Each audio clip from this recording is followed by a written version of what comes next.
Ato 1. A Estrada do Silêncio. Meu nome é Rafael. E nunca pensei que contaria essa história para alguém. Eu era motorista de entregas, percorrendo rotas no interior do estado. Mas uma noite, tudo mudou. Ainda lembro de cada detalhe como se estivesse acontecendo agora. Era uma madrugada, a estrada deserta, e a única coisa que me acompanhava era o som da chuva contra o para-brisa. A viagem seguia tranquila, e eu estava a poucos quilômetros de chegar ao destino quando vi, à beira da estrada, uma figura solitária. Ela estava vestida com um casaco longo, e seu rosto era difícil de distinguir sob a luz fraca dos postes. Normalmente, eu jamais pararia para um estranho àquela hora, mas algo parecia me puxar em sua direção. Não sei explicar. Era como se a figura estivesse esperando por mim. Assim que abri a janela para oferecer carona, senti o ar ficar gelado, como se tivesse entrado em um freezer. A mulher me olhou, com olhos profundos e inexpressivos, e sorriu de forma sutil antes de entrar no caminhão. O silêncio se instalou, e tudo o que eu ouvia era o som do motor. Minutos depois, tentei puxar conversa, mas ela não respondia. Eu podia vê-la de relance pelo retrovisor, sempre imóvel, com os olhos fixos no nada. Foi quando percebi que, em algum momento, ela havia virado a cabeça e me olhava pelo espelho com uma intensidade assustadora. A tensão aumentava, e minha mente tentava racionalizar o que estava acontecendo. É só uma pessoa estranha, pensei. Mas havia algo errado. A estrada parecia mais longa do que o normal, como se estivéssemos andando em círculos. Decidi que a deixaria no próximo posto. Mas quando finalmente olhei para o banco do passageiro, ela não estava mais lá. Eu pisquei, atônito, o coração disparado. Parei o caminhão na primeira oportunidade e desci, buscando respostas. Senti a chuva fria na pele, mas a estrada estava vazia, nenhum sinal da mulher.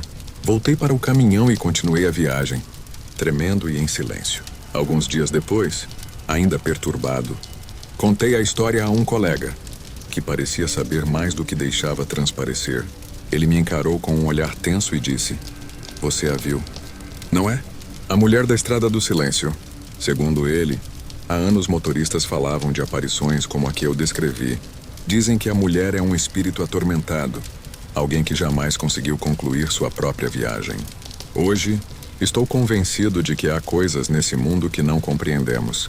Eu achava que tinha escapado, que meu encontro com a mulher havia ficado no passado, mas estou começando a perceber que não é bem assim. Nos últimos dias, ao dirigir, tenho visto vultos pelos cantos dos olhos, sombras que se movem no limite da visão. E o pior de tudo, um par de olhos me observando pelo retrovisor. Encerrando o relato, Rafael ajeita-se na cadeira, o olhar perdido. "Eles nunca realmente vão embora", ele murmura. "Eles só esperam, em silêncio, até encontrarem o próximo na estrada." Relato 2. A voz no elevador. Meu nome é Gabriela e eu costumava ser cética. Sempre achei que histórias de fantasmas e espíritos eram exageros. Mas depois do que aconteceu comigo, minha visão mudou completamente. Trabalhei por um bom tempo como recepcionista em um prédio antigo no centro da cidade. O tipo de lugar onde o elevador ainda é de grade e faz um barulho metálico que ecoa pelo saguão toda vez que alguém o usa. Era uma quinta-feira e eu estava cobrindo o turno da noite, o que significava que, a partir das 10, eu ficava praticamente sozinha. O prédio ficava vazio à noite. A maioria dos escritórios fechava e poucos moradores passavam por ali. À meia-noite, tudo estava silencioso. O único som era o zumbido do ar-condicionado e, de vez em quando, o ruído distante de algum carro na rua. Foi quando o elevador começou a se movimentar sozinho. O painel mostrava que ele subia e descia, parando em andares aleatórios sem que ninguém o chamasse. No início, achei que fosse algum defeito, mas depois de alguns minutos, o elevador parou no térreo, bem na minha frente. As portas de grade abriram lentamente com um rangido e uma corrente de ar gelado passou pelo saguão. Eu congelei. O elevador estava vazio, mas eu senti uma presença. Parecia que algo me observava do interior. Tentei convencer a mim mesma de que era só paranoia, mas quando me virei para voltar à mesa, ouvi uma voz baixa vinda do elevador. "Gabriela." Minha pele se arrepiou da cabeça aos pés. A voz era quase um sussurro, mas parecia próxima, como se alguém estivesse bem atrás de mim. Virei para ver quem estava lá, mas o elevador continuava vazio. Eu estava apavorada, mas precisava manter a calma. Então, com uma coragem que nem eu sabia que tinha, perguntei em voz baixa: quem está aí? O silêncio foi total. Até que, lentamente, a porta do elevador se fechou. Eu fiquei ali, parada, sem saber o que fazer. Meu coração estava disparado e minha mente tentava buscar uma explicação lógica para aquilo. Quando finalmente consegui me mover, voltei para a recepção e peguei o telefone para ligar para o segurança do prédio. Mas antes que eu pudesse discar, ouvi novamente meu nome. Dessa vez, parecia mais perto, como se alguém estivesse do meu lado. Olhei em volta, desesperada, e juro que vi um vulto refletido na porta de vidro da entrada. Era uma figura indistinta, mas seus olhos eram completamente negros. A partir daquela noite, o elevador passou a agir de forma estranha em todas as minhas noites de plantão. Subia e descia sozinho. Parava no térreo e abria a porta, como se esperasse por algo ou alguém. Eu pedia para ser transferida de turno, mas meu pedido foi negado. E a cada noite, a sensação de ser observada só aumentava. Certo dia, conversando com o zelador do prédio, descobri que uma moça que trabalhava ali desapareceu anos atrás. Do nada. A última vez que alguém a viu foi entrando naquele elevador. Relato 3. O som no quarto ao lado. Meu nome é Thiago e sou músico. Desde que me mudei para esse apartamento no centro da cidade, sempre gostei do silêncio que ele me proporcionava, algo raro de se encontrar em uma área tão movimentada. Era perfeito para me concentrar nas minhas composições. Pelo menos, era assim até algumas semanas atrás, quando coisas estranhas começaram a acontecer no apartamento ao lado. Tudo começou de maneira sutil. Algumas noites eu escutava um som baixo, como se alguém estivesse arrastando algo pesado no quarto ao lado do meu. Achei que meu vizinho estivesse reorganizando os móveis, talvez tentando encontrar uma posição melhor para eles. A ideia parecia lógica, mas logo o barulho começou a acontecer sempre no mesmo horário, por volta das 2 da manhã. Em uma noite, cansado do som constante, decidi ir até o corredor e bater na porta do meu vizinho. No entanto, quando bati, ninguém respondeu. Estranhei, mas imaginei que ele talvez tivesse saído. Quando voltei para o meu apartamento, o som parou. Fui dormir, aliviado, pensando que tudo tinha se resolvido. Mas, na noite seguinte, o barulho voltou. Dessa vez, era mais intenso, como se alguém estivesse arrastando algo de um lado para o outro repetidamente. Era um som perturbador, e comecei a me questionar se algo de errado estava acontecendo no apartamento ao lado. Com o passar dos dias, a coisa piorou. Não era só o som de algo sendo arrastado. Eu comecei a ouvir passos, mas de uma maneira estranha. Eram passos arrastados, quase como se a pessoa estivesse machucada. Numa noite, depois de quase 1 hora ouvindo aquilo, bati novamente na porta do vizinho, desta vez com mais força. Nada. Então decidi chamar o zelador, que sempre parecia saber sobre os moradores do prédio. Quando ele chegou, expliquei a situação e pedi que ele abrisse a porta para verificar se estava tudo bem. A reação dele me deixou em choque. Ele me olhou com uma expressão confusa e disse que o apartamento estava vazio, pois o antigo morador tinha se mudado há mais de 1 mês. E até então, ninguém tinha alugado o lugar. Achei que ele estava enganado, então insisti. Ele balançou a cabeça e, visivelmente incomodado, sugeriu que entrássemos para ver por nós mesmos. Quando ele abriu a porta, o silêncio absoluto do apartamento vazio me atingiu como uma onda. Tudo estava empoeirado, como se ninguém realmente tivesse estado ali por muito tempo.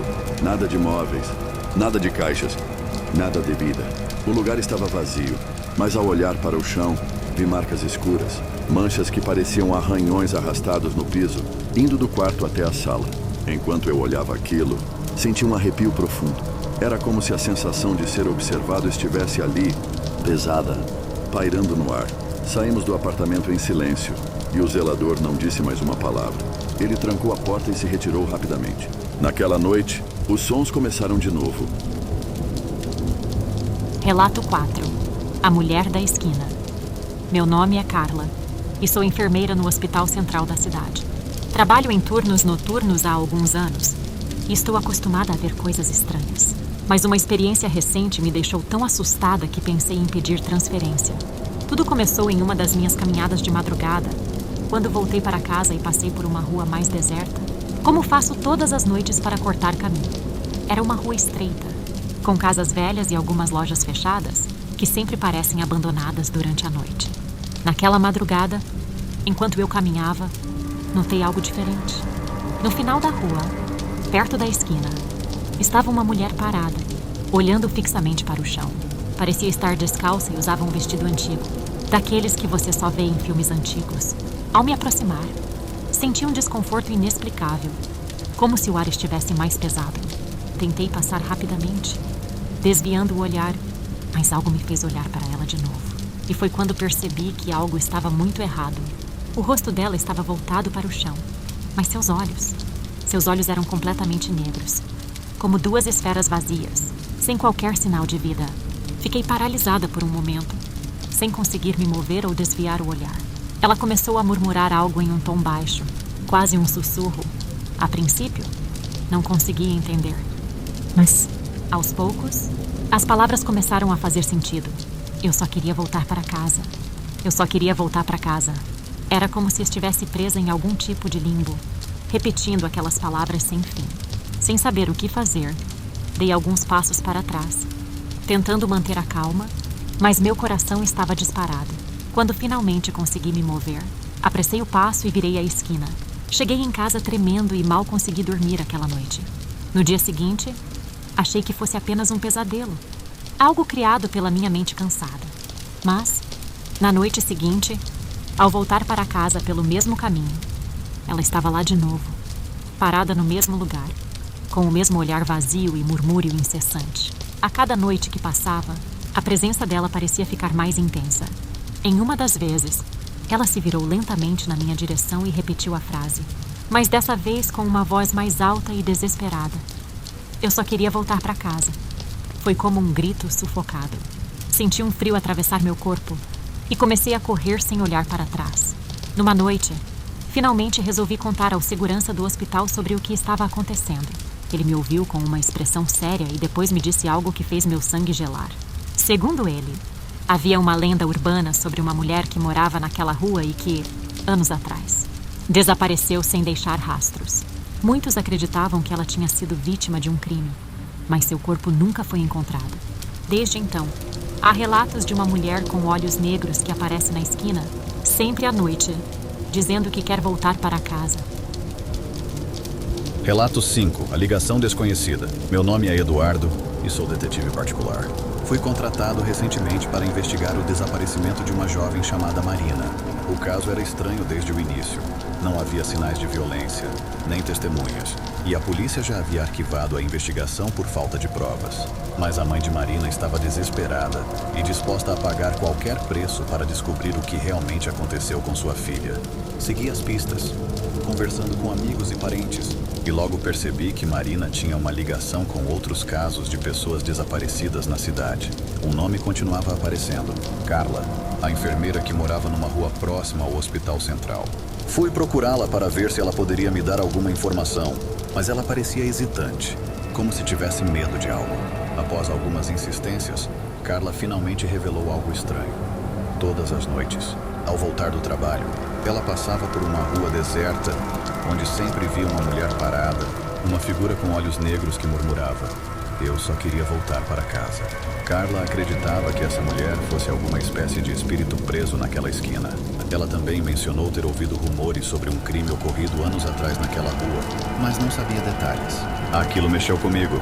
Durante meus anos de trabalho, já tinha lidado com casos estranhos, mas nunca com algo assim. Decidi investigar a tal rua pessoalmente e escolhi uma noite tranquila, quando Carla estaria trabalhando e a área estaria mais deserta. Caminhei em silêncio, atento a qualquer movimento.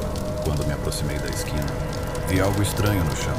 Um celular antigo, caído na calçada, com a tela quebrada e marcas de sujeira.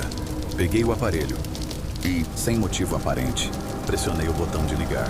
Para minha surpresa, o celular ainda tinha bateria. E foi aí que recebi a ligação mais estranha da minha vida. O número era desconhecido, mas, por alguma razão, senti que precisava atender. Do outro lado da linha, uma voz feminina, fria e monótona, dizia: "Você quer saber onde estou? Quer saber o que aconteceu comigo?" Meu coração acelerou, mas mantive a calma. Perguntei quem estava falando, e a resposta foi sussurrada: "Marina." A ligação continuou com Marina descrevendo detalhes do lugar onde estava. Ela falava sobre um lugar escuro e frio, onde ela ouvia vozes ao longe, mas nunca conseguia encontrar a saída. Ela mencionou algo sobre uma mulher com olhos negros que a seguia, dizendo que não a deixaria partir. Com a voz cada vez mais fraca, Marina sussurrou algo que me deixou arrepiado. Ela está aqui, bem atrás de mim, e ela não vai deixar ninguém sair. Em seguida, a ligação caiu, deixando-me com uma sensação de vazio e desespero. Em estado de choque, saí dali rapidamente, com uma mistura de medo e fascínio. Desde então, tentei ligar de volta, mas o número nunca mais apareceu no registro do celular. A cada noite, eu me pergunto o que realmente aconteceu naquela esquina sombria e se algum dia terei coragem de voltar e confrontar a presença que parece aprisionar almas naquele lugar. Esse caso nunca teve uma conclusão e até hoje ouço as palavras dela ecoando em minha mente. Marina ainda está lá, perdida entre o nosso mundo e o outro. E, talvez, esteja esperando que alguém finalmente a encontre, ou que seja mais uma alma a se perder naquela rua. Relato 6. O encontro inesperado. Eu nunca pensei que aquela noite fria e sem lua seria um divisor de águas. Eu estava acostumado com o silêncio pesado do meu trabalho, com a solidão das ruas vazias, mas aquela noite, algo estava diferente. Era como se o ar estivesse carregado de um peso invisível, um eco de vozes que ainda não haviam se pronunciado. Decidi sair de casa, sem rumo. A cidade dormia, mas eu era tragado por uma sensação de inquietude que não conseguia explicar. Depois de algumas quadras, avistei um velho bar na esquina. O letreiro piscava, uma falha elétrica que parecia quase proposital, chamando a atenção de forma hipnótica. Entrei, sentindo o cheiro forte de madeira velha misturada com cigarro e o toque de algo amargo no ar. O lugar estava quase vazio, mas uma figura sentada em uma mesa ao fundo me chamou a atenção. Era uma mulher jovem, com os olhos fixos no copo de bebida em suas mãos, como se visse algo além. Seu olhar era conhecido. Era o mesmo olhar que me encarava todas as noites, refletido em meus próprios olhos no espelho. Quando tomei coragem e me aproximei, percebi que ela não estava sozinha. Em volta dela, outros rostos me pareciam vagamente familiares, figuras que, de alguma forma, eu sentia que já conhecia. Pareciam perdidos, mas também parecia que todos eles estavam esperando por algo, ou por alguém. Enquanto nos olhávamos, senti que havia uma conexão ali, algo que nos unia de forma indiscutível, algo além do simples acaso. A primeira a falar foi a jovem que estava na mesa ao lado, com marcas profundas ao redor dos olhos, como quem havia chorado por dias. Ela contou sobre uma noite em que fugiu de seu passado sombrio, sobre estradas sem fim e visões de sombras que a perseguiam. Suas palavras ecoaram no meu peito, como se eu soubesse exatamente o que era viver com um espectro à espreita. Do outro lado, um homem alto, com as mãos sujas de tinta e um olhar perdido, começou a murmurar algo sobre sombras e olhos negros que o haviam seguido em uma noite solitária. Ele falava sobre um corredor escuro, sobre portas que se abriam e fechavam sozinhas, revelando vultos de olhos vazios que o encaravam sem cessar. A descrição dele mexeu comigo. Era como se cada um de nós estivesse preso em um mesmo pesadelo compartilhado, cada detalhe se encaixando como as peças de um quebra-cabeça sombrio. Em uma das outras mesas, uma mulher de meia-idade estava com uma expressão amarga e as mãos trêmulas. Ela contou sobre a rua onde morava, sobre a presença silenciosa e incômoda de alguém que parecia observá-la de longe, como se a espreitasse. Disse que, certa noite, descobriu que não era uma pessoa comum, mas uma entidade obscura que se camuflava na aparência humana. As histórias continuaram a se desenrolar, cada uma mais perturbadora que a anterior. E então, como se uma mão invisível guiasse nossos passos, saímos juntos daquele bar, cada um carregando o peso de seus próprios mistérios, mas sentindo que estávamos, de alguma forma, unidos por algo maior. Fomos até o antigo casarão que um de nós mencionara em uma das histórias. No silêncio da noite, o casarão parecia respirar, como se nos aguardasse. Ao entrarmos, senti o ar se tornar gélido. Estávamos no mesmo lugar, mas parecia que uma barreira invisível nos separava. Naquele instante, compreendi que o verdadeiro propósito daquela noite era nos reunir, que cada um de nós carregava uma peça essencial para revelar algo que transcendia o mundo dos vivos. Os corredores ecoavam com sussurros de vozes longínquas, cada passo mais pesado que o anterior. E então, ao chegarmos ao salão principal, vimos um espelho. O mesmo que um de nós havia descrito em seu relato, estava ali, aguardando, como se fosse a própria essência dos mistérios que nos rondavam. Eu me aproximei e vi, no reflexo, Os rostos daqueles que haviam desaparecido de nossas vidas, cada um trazendo consigo os segredos que deixaram para trás. No instante em que tocamos o espelho, fomos sugados por uma sensação de queda livre.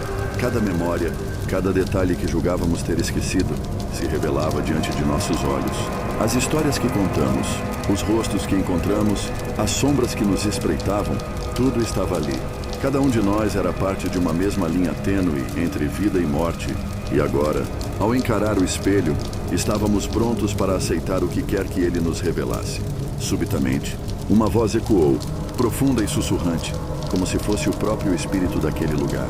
Ela disse que éramos prisioneiros de escolhas passadas, que cada um de nós havia sido marcado por decisões das quais não se podia escapar. A voz nos alertou que, uma vez tocada pela escuridão, ela nunca se despede completamente, apenas se oculta, aguardando o momento para retornar. Por fim, um de nós, incapaz de suportar a verdade, tentou destruir o espelho, mas a ação apenas liberou as sombras contidas nele, que se espalharam pelo salão, tomando forma, revelando rostos familiares e deformados. Era como se tivéssemos libertado algo antigo, algo faminto e impaciente. Quando finalmente conseguimos escapar do casarão, éramos apenas sombras do que éramos antes. E agora, cada um de nós percebeu que a escuridão que nos uniu nunca nos deixaria de fato. Como um pacto não desejado, éramos agora parte de algo maior, cada um de nós com uma sombra própria que nos acompanharia para sempre.